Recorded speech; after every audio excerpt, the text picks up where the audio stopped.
Good morning, everyone.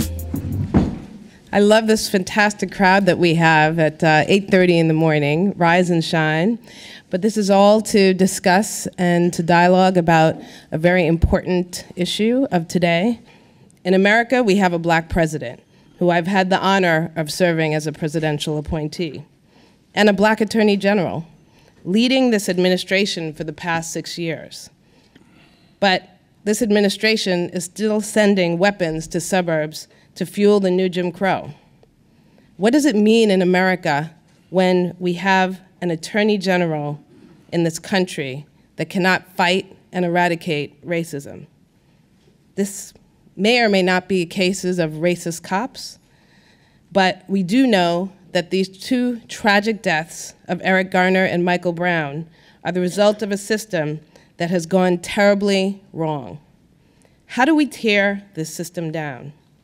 We still have to tell our sons, I will have to tell my son, to be careful because you may get shot because you're black. When you have a white police force going into the streets with armored tanks against protesters, something has gone terribly wrong. Our police have been militarized in this drug war, which is used to oppress and suppress black communities. I've been left to wonder, either we as a nation do not want to do anything to fix this, or we can't do anything to fix this. That's the really scary possibility. How many unarmed black people are shot every year? Why was Ferguson different? Why should we have to protest every time something like this gets attention? How will we stop the senseless acts of violence? We tend to think of police-community relationships as a series of social interactions.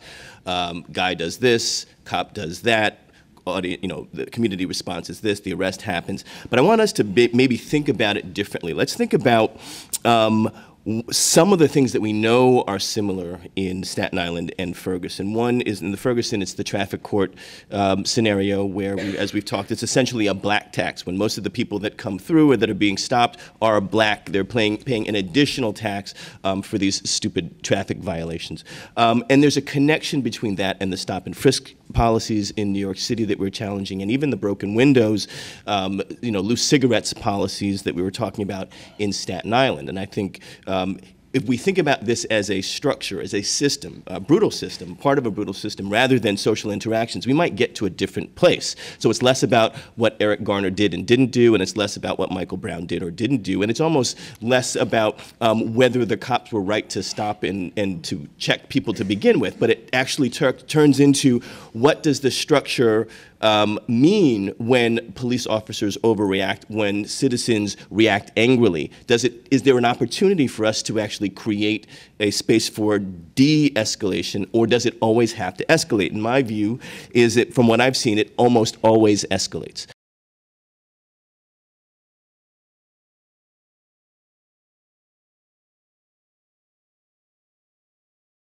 So over the last several months, we've seen it happen over and over again. Unarmed black men throughout the country, shot, choked, killed by police officers. We saw it just last weekend in Brooklyn with Akai Gurley, shot in a stairwell of a public housing project for no crime other than deciding to use the stairs instead of a broken elevator. We saw it last week in Cleveland when a 12-year-old boy, Tamir Harris, was shot in a playground for the crime of playing with a toy gun. We've seen it in San Francisco with Oscar Grant. We've seen it over and over again. But the case of Mike Garner in St. Louis, it has ignited a movement, a sustained movement for the last almost 4 months, unlike anything we've seen in other cities. And so the question that I asked a few months ago, and the question that I wrote about in Ferguson in black and white, is what is it about St. Louis's history or culture or politics that makes the region unique and has led to this sustained movement to try to change policy? So I have been back and forth to St. Louis several times since August 9th, the date that Michael Brown was killed. And right now, there's an uneasy peace I guess is the best way to put it. I wouldn't say there's a calm, because it's not calm. There's extraordinary tension still throughout the city, throughout the region. And the reason that's the case is because what St. Louis is experiencing right now, what it's going through, it didn't start with Mike Brown, and it won't end with Mike Brown. And so today, I want to explain how, although Mike Brown was the spark, the match that lit St. Louis afire, there was tinder that had been accumulating for about 150 years, probably even longer, and kerosene that had been thrown on that tinder for several decades. I think is important to keep in mind is, although Jeff was great at bringing up a lot of the specifics with Ferguson, this is definitely a national issue, right? This is an issue affecting a lot of people from everywhere, right? So I'm in New York, and I was active in the protests here for not only Mike Brown, but also Eric Gardner, and I have not seen so much activism over Black lives, and I think it's wonderful. I think it's commendable to see our generation getting up and standing up and fighting for this.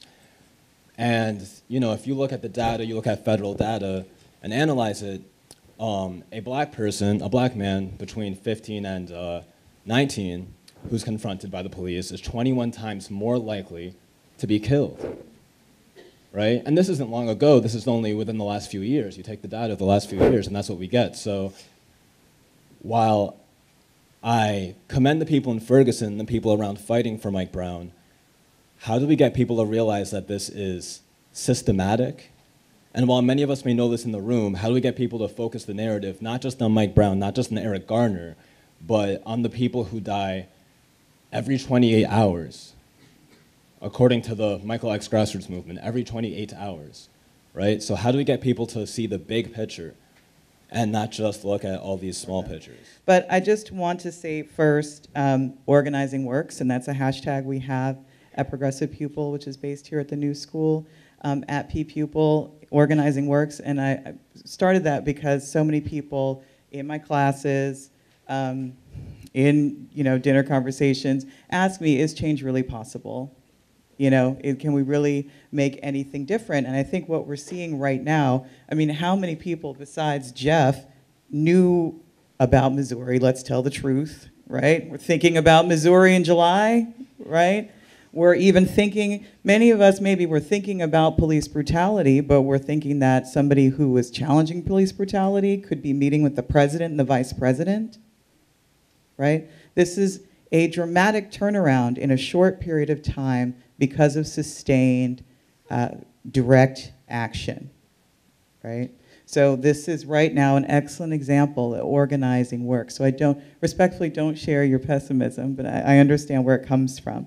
And I think that knowing that organizing works comes from understanding social movement history, which is not taught well in our schools at most levels, right? Right? We do not learn in school how everyday people, most people, names we do not know, will never know, right? How they have challenged elites and decision makers to change their actions, right? And this has been consistently in modern, postmodern democracy, how new policies that are in the best interests of the many are introduced.